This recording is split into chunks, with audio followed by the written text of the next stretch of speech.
Hello guys, welcome to the channel. On today's video I will show you the solution if your display capture, I'm using OBS, now become blank.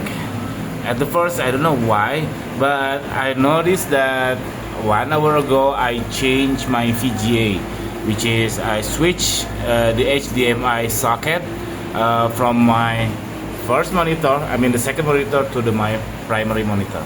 So now it become blank, and then I found the solution. You just double click on your display capture, and then here make sure you already select the correct monitor. Okay, this one, and then this automatic, make sure you choose the Windows 10. That's it. Now my OBS can capture the display. So instead of automatic, you just choose the Windows 10 because this monitor I switch the VGA, I switch the HDMI cable into my onboard VGA, and this monitor, this is the new monitor by the way, this is 4K. okay, this switch into my GPU. Okay, that's it. This very simple tutorial. I hope it's helpful for you. If you did, subscribe our channel. Thank you for watching. See you in the next video. Bye bye.